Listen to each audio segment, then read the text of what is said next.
Welcome back to Roundtail Restoration, everybody. My name is Chris. What you see here is all the stuff that you would need for a home brew zinc plating kit. I picked up pretty much everything either from Amazon or my local Walmart, and it's significantly cheaper than the Caswell kit that I invested in, and I just have not been getting good results with. So that's probably my fault, but we're going to try to take a different path here and see if I can get this figured out. So thanks for watching. Let's get it sorted.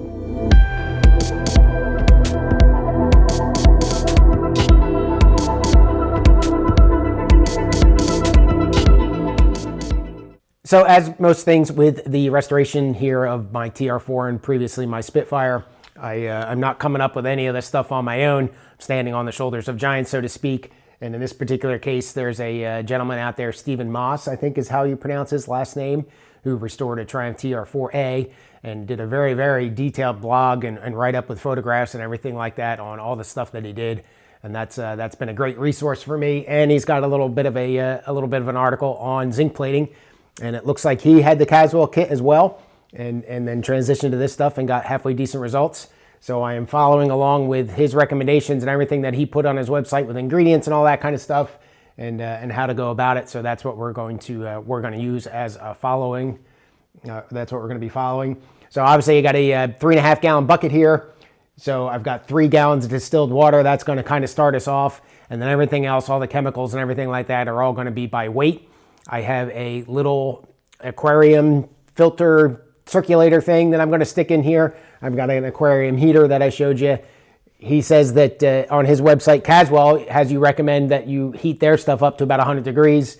On Steven's website, he says room temperature works. It's a little cold in here because it's been getting chilly here in southeastern Connecticut. So I'm going to use the aquarium heater. It's I think a 200 watt, so it shouldn't have too much trouble heating this bucket up. So we're going to start to play Wicked Witch here and start mixing up some chemicals. So first things first is the water. And I assume everything's ratioable here. I hope so anyway, because that's what I'm going to try to go for. So Steve's article covers 1.5 gallons of water, and I got a bigger bucket here, so I'm going to go for 3. So this is distilled water. You got to make sure it's distilled. As with most things you would suspect here, cleanliness is incredibly important. So I've rinsed the bucket out. Anyway, I rinsed the bucket out and wiped it out and everything with a clean rag, a brand new rag. So everything is going to be clean here. I'm going to wear gloves at some point. Not going to handle anything with bare hands. 1, because it's chemicals, and 2, you don't want your oils from your skin getting on this stuff because it'll mess up the plating process. And we're just going to keep going here and mixing stuff up. So there's 3 gallons of water. Next up, it calls for 380 grams of Epsom salt. So I picked up some Amazon basic Epsom salt, and I've got 1.36 kilograms here. So about twice as much as I need. Got a little scale. Put it on a flat surface. And I got measuring cups. Picked all this cheapo stuff up at Walmart. A couple bucks. Again, I'm going to be rinsing this stuff out. I don't know. It's been sitting. So, like I said, 380 grams times 2 here because I've got 3 gallons instead of 1.5 gallons, so that's 760 grams. So again, we're just going to... So, there's the salt, 760 grams. So, next up is zinc sulfate monohydrate. I'm not exactly sure what this stuff does, but it calls for 127 grams, so times 2 is 254. And I have about a pound of it here. Stuff's not really all that expensive. Kind of reminds me like those old school science kits that you see that came with like uranium and stuff, you know. I feel like I'm doing that kind of stuff. So there's that. And then next up is sulfuric acid. Now he does say, no, this is battery acid, right? So this is nasty stuff. So I'm going to be putting gloves on. Probably should have had gloves on already. I don't know what that zinc sulfate stuff is like. But this is obviously nasty stuff. So you want to be careful with it. But again, this little bottle is like $5. It's not expensive. So we're going to go ahead and clean up the little aquarium filter, the agitator that I had. And what Stephen recommended was to take the pH of the solution beforehand. So also I've got 200 pH strips here. And you want a pH of about 5. So you don't want to just go adding this stuff. He does provide the 3.1 milliliters that you need. But he had a lessons learned where he added it, and then the pH was already acidic here. We're expected to be neutral, but it could be on its way to being acidic. So again, you just want to add this stuff as you need it, not necessarily as it calls out in his instructions. So let's go ahead and get the agitator in here. Again, cleaning this stuff up. Getting all the old chemicals and everything off of here, just with, again, distilled water, and spraying it. Obviously, you need a good amount of electricity for this as well. You're going to have a power supply. You're going to have this agitator. You may have the aquarium heater, depending on if you feel like you need the heat. So you just have to make sure that you've got adequate power supplies laying around. So this is the little agitator. All you do is plug it in. It's got a little electric motor in it. That's just little magnetic motor in it. If you've ever had a fish tank, these are ubiquitous for those. And it's just to help things move around in here. And even when you get to the actual zinc, you want that to help you move stuff around as well. All right, so we got that moving around, and hopefully that'll help mix up the salts and everything I just put in there.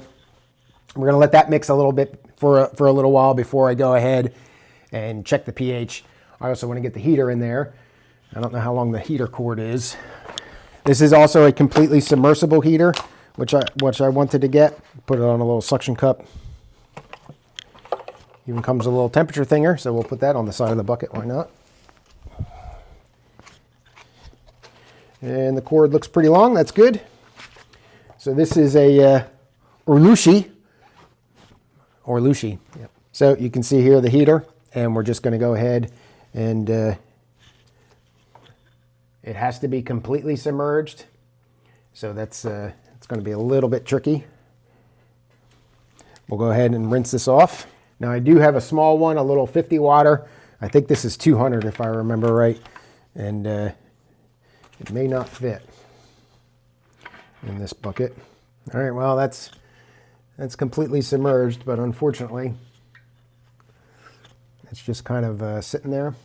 All right, well, we're going to give that a shot. The concern I have is that it's going to be in the way when I try to hang stuff.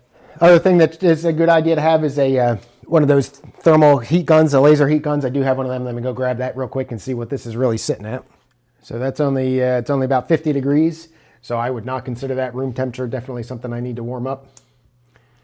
I don't know if the pH instructions or the pH thing depends on temperature, if it messes with its accuracy or not. All right, so this is just, like I said, a little test kit that you'd probably have for your pool or something like that. It is sealed, and it says to use up as soon as possible after opening, which is not very convenient. All right, and it's got those 4 little colors there, if you've ever seen one of these before. And let's see, instructions. Immerse all the testing parts of the test strip into water for 1 second. Take it out, shake off excess water, and compare against the color chart. And the color chart's right on the side of the bottle there. 1. And again, we're expecting it to be neutral. And it looks like it's about a 6 or so. So again, you've got the 4 colors here. And looking at it, that top color stays pretty orange. The next color, the more basic it is, the more green it gets. So right now I'm looking at it being a green. So if anything, I'm at a little bit basic. Oh, I got it upside down. Yeah, so I think I'm sitting about 6 or so. So that's still neutral. So we're going to add, now he says 3.1 milliliters of sulfuric acid, and I don't really have a milliliter measuring, I don't think. I've got a 1/4 teaspoon. So let's see what teaspoon is for milliliters. Google to the rescue. So 1 milliliter is about 1/4 teaspoon. According to this, a little bit less, but that's fine. So I'm going to add 3 milliliters. So I think we're going to add 1/2 teaspoon. I've got some concern for the fact that this teaspoon thing is plastic, and this is very acidic. So I will rinse this guy, and we're going to add 1/2 tablespoon here, or 1/2 teaspoon, excuse me. All right, and we'll let that circulate and then see what I get. Again, I got 200 of these test strips, so I'm not all that concerned with running out. Other thing, obviously, you need is you're going to need the zinc itself, and that's in here. Again, I picked this up from Amazon. It's just a bunch of 1 inch by 5 inch or so, 6 inch zinc plates. Now, the ones that came with the Caswell kit, I'll show you. Ones that came with the Caswell kit are much bigger, and you can see this. I did a video on this when I first got the kit, but you see that chalkiness around it? Now let me show you something else and why I think I've screwed this up. So this here is a heater that you would use on a farm to put in like a water tray or a water bowl for your livestock so that it doesn't freeze during the winter. And I think you can see all the crusties that are on it, all the white stuff. So that's an aluminum body, and I don't think what I didn't appreciate, and I don't think I appreciated that it would corrode in the acidic environment of the Caswell kit. And I think because if I look at my bolts, I've got that same white chalkiness that's depositing on everything.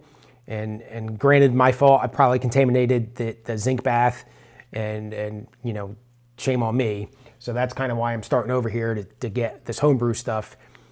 So again, it may have been my fault. I used instead of using an aquarium heater that's all plastic and glass, I used that metal thing, and that could have contaminated as the aluminum corroded in the acidic bath. So probably my mistake there. One thing to point out, however, is that the Caswell kit, you can obviously buy resupplies for it. A 1.5 gallon kit of their mixture is like $100. So it would have cost me $200 just to try again. And instead I've got all this stuff for half of that, all the chemicals. I had everything else already, so it was cheaper. And if I get bad results here, then I'll look at doing the Caswell kit and going back to that. But I just couldn't stomach spending $200 not yet to troubleshoot. So here we go. We'll take get the acidity right in all this. I'm not going to bore you with any more of that. I showed you how do you check it, and it's been stirring here for a little while now. We'll get the acidity right, and then we'll start prepping I'm going to pick a bolt, and we'll prep it, measure it, show you how we get the current out and how we get this all connected electrically, and then we'll get the zinc plating. This here, hopefully you can see it, is one of the bolts that I recently did, and you can see, one, it's got some rust on it, and two, it's all that chalky whiteness that I was talking about. So this is one that I did for the pedal box and recent video, and it obviously is not working out very well. So we're going to go ahead, clean this guy back up. Obviously I didn't get very good zinc deposition on it because it's starting to rust. So I should be able to handle this mainly in the wire wheel and all that kind of stuff. So we're going to get this guy all cleaned up, and then we're going to chemically hit it, which I'll show you, and then this will be our test guinea pig. So I've got the bolt that I'm going to be testing that I just showed you all cleaned up in the wire wheel. And now the best, I think, at least recommended by Caswell, is sandblasting it. These were previously sandblasted when I did the pedal box, so I'm not going to sandblast it again. Next up here is a muriatic acid. This is 2-to-1 muriatic acid to regular water. I've had this for a little while, and what this will do is this will eradicate all the zinc plating. So I got a piece of 16 gauge copper wire here. This is what the part is going to hang off of and have electrical conduction there from the zinc plating process into the bolt. And because this is acid, I don't want to stick my hands in here, obviously. And I'm not real concerned about cleanliness right now because this is acid and it's going to clean it for me.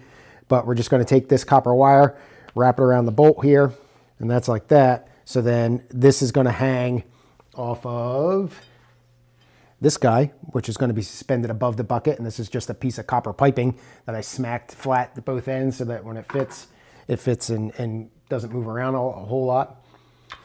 So you're just going to bend that over like that, and it's just going to hang.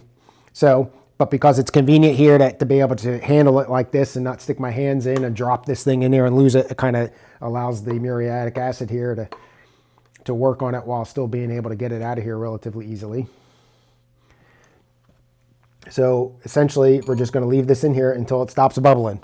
There's not really any other art to this.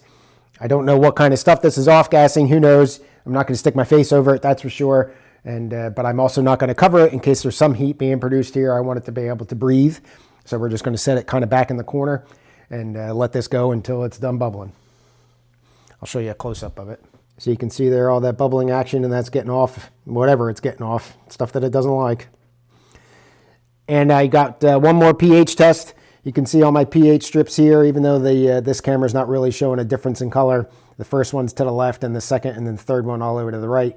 I'm slowly making my way towards a more acidic. I've got 3 half teaspoons added, so we'll do one more test here. All right, so this is pretty close to what I want, about a 5. I don't really want to add any more than that. I'll let that sit a little bit, let those colors kind of get solid in there, but I think that's going to be enough. So what I say, 3 half teaspoons, so not a whole lot. And that's going to probably be about ready for the solution. Now I am heating it up, so I'm going to cover it up. Rinse off the inside of this here real quick, again, just to keep everything kind of clean. And I'll go ahead and cover this so I start to get some heat in here. It's one nice thing about that other heater that I use is it would heat up stuff quick. This aquarium heater. It's 60 degrees, so it's heated it up about 10 degrees, so it's getting there. Not too bad. All right, so enough of me talking. We'll go ahead, get going here. So the bolt is done bubbling. So out of the muriatic acid into a rinse bucket here. And I didn't mention this before, but this rinse bucket is just full of distilled water, and it's just eventually will fill up more and more, obviously, as I use it. And it's just allowing me to clean everything off in between steps. Now what's next is you want to get any grease that's on this completely off. So there's something called SP degreaser, and it is a non-soap based degreaser. Really, unfortunately, the only place I've been able to find it is Caswell. It's not real cheap, but it's not incredibly expensive either, and it kind of goes a long way. I think a pound of the powder goes to like 2 gallons of water. So I picked up a little cheapo crock pot from Goodwill, and maybe holds a gallon, maybe. So this stuff has been going a long way. So we're just going to go ahead and stick this in the degreaser for about 15 minutes. That is heated. That's why it's in the crock pot. The hotter, the better. The more effective it works. And we'll go ahead and get this in there and then come back. And then really we'll start getting everything hooked up electrically. And we've also got to measure how many square inches this little guy is. And I'll show you that here too in a second. So almost ready to do some plating here. Again, this is the bolt that this is an identical bolt to the one that I'm going to zinc plate. Obviously, this one's not all cleaned up. So one nice thing that Caswell does provide on their website is they have a surface area calculator. And essentially what you do is you figure out the surface area of whatever it is you're plating. You multiply it by how many amps per square inch that you're going to get, and then go from there. So the Caswell shows you what to measure and how to measure it and all that kind of stuff. You punch the numbers in. I'll throw a link to the website. You throw the numbers in and it spits out how many square inches. So this bolt right here is about 1.157 square inches. And according to Steven's website, you want about 100 to 120 milliamps per square inch. So I'm going to be running about 130 milliamps. So there's the power supply right there. And you can see it's set for 5 volts and 130 milliamps. I purchased this power supply to simulate the battery when I was redoing the electrical system on the Spitfire, so that I didn't have to worry about hooking up a huge battery and having a problem and then not being able to quickly disconnect it. So anyway, you're going to run out of your positive, and the positive wire is going to go to zinc anodes there, zinc anode there, and a zinc anode here. And I've got 3 of them here because, one, they're relatively small. It's little strips. These strips I also put in the degreaser along with the bolt because they didn't come out of the package too clean. So these things here they're just holding the clips on. They're not providing any electrical continuity. So I'm just running through with a bunch of alligator clips here. And then the bolt is going to hang off of the copper bar like I showed you earlier. And then that copper bar is going to be connected right here. And that's going to run back to my negative. So essentially you're completing a path for current across and through your solution that's in here. So that's why it's got a lot of ions in it. That's why you put the zinc sulfate in it, so that it's ionized. Or not ionized, but it's got a lot of metal ions in it to essentially lower the overall resistance so that you can get some current flow. And then electrical continuity is obviously very important. So I checked continuity from this guy here all the way over to here, and I got about an ohm or so. So I know that my electrical continuity is good. And then when I wrap the bolt on, I'm going to wrap it nice and tight. That copper wire that I showed you, going to wrap it nice and tight around this piece of copper so that I got a good electrical continuity there. So we'll go over and get the bolt, get it out of the degreaser, rinse it. Always you're rinsing between each individual steps. Then I'll pickle it real quick in the muriatic acid again for about 30 seconds. And then I'm going to wrap it onto this copper bar there, hook it up electrically. We'll hit the output button on the power supply here, and we'll start to zinc plating, and we're going to go for about 8 minutes. So we got the bolt rinsed off here. Put it in the muriatic acid here again for about 30 seconds. I don't really expect any bubbling here, and I am not seeing any.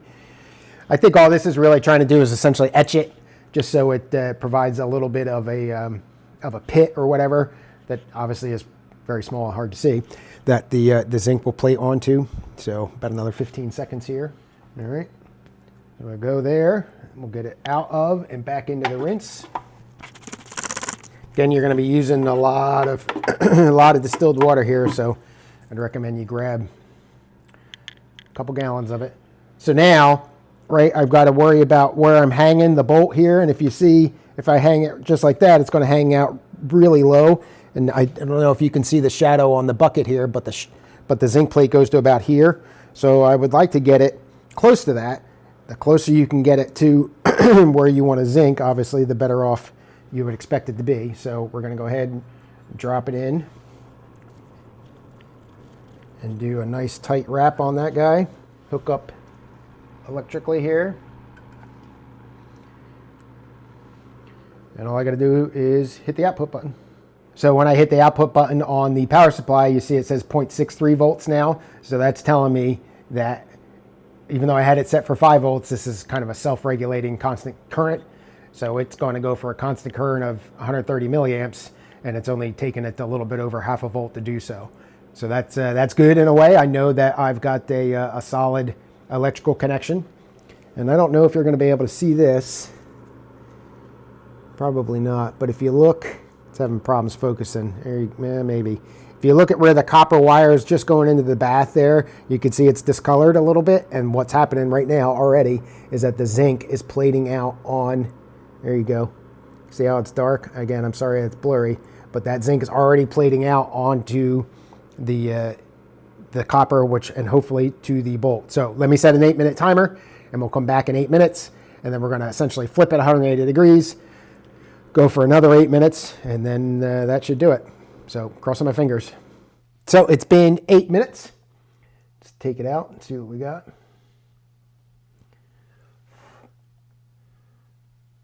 All right. Looks all right. So we're going to turn it, like I said, 180 degrees. I also noticed, if you noticed just then, I kind of bent it up a little bit, and I just want to try to get the underside of the bolt head to be able to get exposed. A lot of it is like straight line currents coming across, from what I understand. So you can have like a shielding effect, where if you've got a right angle or something like that, where the bolt's kind of in the way of itself, you won't plate that particular portion. So I'm hoping like bending it will get the head of the bolt a little bit better and the underside of the bolt. But it looks pretty good. It's a dark color. It's supposed to be that way coming out. So we'll go ahead for another 8 minutes. We'll get it pulled out, get it rinsed off, and then get it dried. So it has been another 8 minutes. We'll go ahead and disconnect this guy electrically. Turn the power supply off. Get this guy out. No, it's not liking to focus for some reason. I apologize for that, but it looks okay. Let's go ahead and get it in the rinse. So definitely some spots in the threads where I didn't get any deposition, but for the most part, now that gray dull look is what I expect at this point, based on what Steve says in his website. You can put a brightening agent in here, dextrose. Some people use Caro syrup. I forgot actually that the Caswell kit comes with a brightener. I probably should have put that in there. That's another thing that uses very little of it. As a matter of fact, I'll do this. I'll do that next. So that's that bolt. I got to get it dried off, and then we'll let this dry and see if I start to get crustiness form on it. For some reason, I don't think I'm going to, because in my experience with the other kit, I would have already started getting it. So it looks like I was the mistake here, which doesn't really surprise me.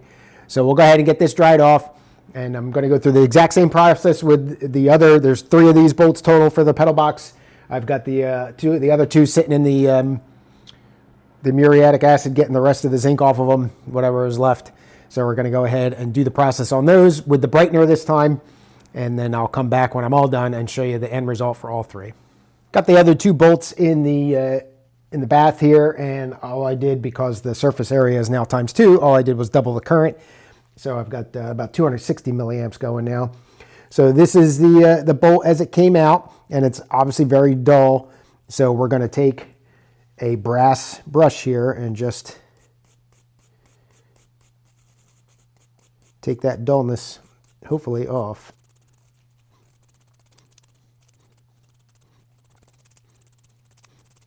Now I'm not real concerned about the threads or anything like that.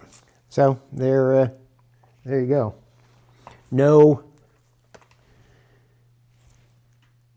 powder like I was seeing, and it looks pretty good, and it looks like there's actually zinc on here. So it's hard to explain, but the look is different. When I was on the old ones and I would do this and kind of take it off, the look to the metal, the coloration and the sheen was not quite the same. So I think there's definitely been zinc deposited there. Now you're probably not going to be able to see it, but I've got some inconsistency here and a little inconsistency underneath the bolt head where the copper was. And that's, again, that shielding where you're getting blocked. So I'm not real sure how I would fix that other than trying to kind of move stuff around and try to move the bolt around, but it's kind of limited there. So that I think that's good. I think that's good. So I put the brightener in this that came with the Caswell kit. So I've got several minutes left on this thing yet. So we'll pull that out and compare and see what it looks like with the brightener in here. I didn't really notice any difference when I was using it before, but now that this bath is actually probably correct and clean, it might make a difference. So we'll put this back with the pedal box and call that success, and then see how these last two turned out. So last little bit here with the two bolts. This is with the brightener in it, and I don't really see any brightness, which that's fine. So again, some shadowing up underneath the bolt head. So I'm going to take the brass brush to them real quick, shine them up. But otherwise, none of that rusty or that white chalky stuff. Even the zinc plates are clean, which I was not getting out of the other zinc plates. So it's I think I'm back on track. All right, everybody, that's all I got. Thanks so much for watching. Leave a comment below. Tell me what you think. And if you like what you saw here, please hit that like button down below. I'm a little disappointed in myself for not realizing that I contaminated that bath, given that how obvious it was with all that white powdery stuff all over the place, especially coming from that heater. So that's on me. That's Caswell's kit that I contaminated that bath. That's not on them. So, but I'm happy with the homebrew recipe. So I'd like to thank again Steve Moss for putting that information out, making it easy to follow, as well as explaining very well behind all the science on it and kind of his lessons learned and everything. I'll provide a link in the description to his website, his blog, and all the other stuff that I purchased. And hopefully, if you are interested in doing this, it's not that bad. It needs some financial outlay, but it's effective. So that's all I got. Thanks again. Have a good rest of your day. Cheers.